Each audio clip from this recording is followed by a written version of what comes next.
পটুয়াখালী পৌরসভার জেলা bus terminal কয়েক বছর ধরে সংস্কার না হওয়ায় চলাচলের অযোগ্য হয়ে উঠেছে। সামান্য বৃষ্টি হলে ভোগান্তি পোহাতে হয় যাত্রী ও চালকদের।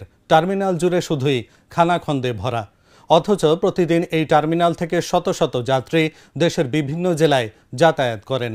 পটুয়াখালী থেকে জহিরুল ইসলামের পাঠানো তথ্য ও চিত্রে ডেস্ক রিপোর্ট।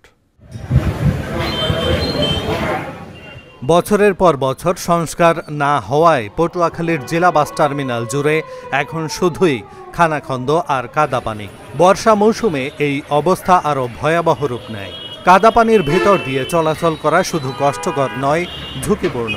বাস চালকরাও হিমশিম খাচ্ছেন ভাঙাচোরা রাস্তায় বাস চালাতে গিয়ে। একদিকে ট্রাফিক জট, অন্যদিকে জলাবদ্ধতা। নেই আধুনিক কোনো সুবিধা, ফ্রেশ রুম, বিশ্রামের সুযোগ। নেই কোনো নিরাপদ অবকাঠামো। টার্মিনালের ভবনটিও এখন পরিত্যক্ত। প্রতিদিন এই টার্মিনাল দিয়ে যাতায়াত করতে হয়, অথচ টার্মিনালের বেহাল দশার জন্য যাত্রী ও পরিবহন শ্রমিক দুই পক্ষই পোহাচ্ছেন চরম দুর্ভোগ। বাস স্ট্যান্ড আইসে এক জায়গায় বসার মতো কোনো স্পট নাই। পানিতে এই ভবন নিচে পানিতে সব তলাই রয়েছে পানিতে। ভবনের ভিতরে থাকাও রিস্ক, যে কোনো মুহূর্তে ভেঙে পড়ে যেতে পারে। বাংলাদেশের কোথাও এরকম পটুয়াখালী জেলার মতো কোনো বাস স্ট্যান্ড এরকম রাস্তাঘাট এরকম ভাঙা নাই।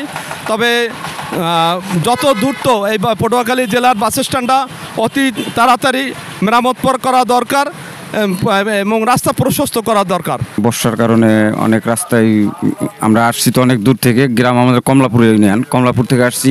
তাই অনেক জায়গায় রাস্তার রোডঘাট খারাপ আছিল, তার বর্ষার কারণে আসতে আমাদের অনেকই ঝামেলা হয়েছে।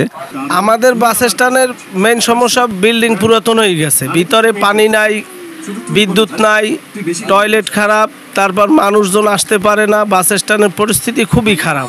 দীর্ঘমেয়াদী সমাধানের লক্ষ্যে একটি আন্তর্জাতিক মানের আধুনিক বাস টার্মিনাল নির্মাণের উদ্যোগ গ্রহণ করা হয়েছে। ইতোমধ্যেই প্রয়োজনীয় জমি অধিগ্রহণের কাজ শুরু হয়েছে বললেন এই কর্মকর্তা। পটুয়াখালীর যে বাস টার্মিনাল, সেটা হচ্ছে যে আমাদের পটুয়াখালীর জন্য খুব গুরুত্বপূর্ণ একটা জায়গা।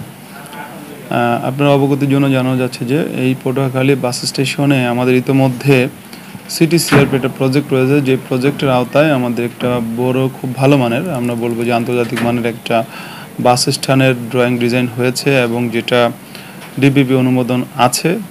আমরা জমি অ্যাকোয়ারের কাজ চলমান বলবো এবং খুব দ্রুতই আমাদের ড্রয়িং ডিজাইন অনুমোদন হবে, আমরা বাস্তবায়নে যেতে পারবো, যেটা প্রজেক্ট থেকে আমরা অবগত হয়েছি। দ্রুত কার্যকর সংস্কারের উদ্যোগ গ্রহণ করা না হলে যাত্রীদের ভোগান্তির পাশাপাশি ঘটতে পারে বড় ধরনের দুর্ঘটনা। Dhaka journal, news desk.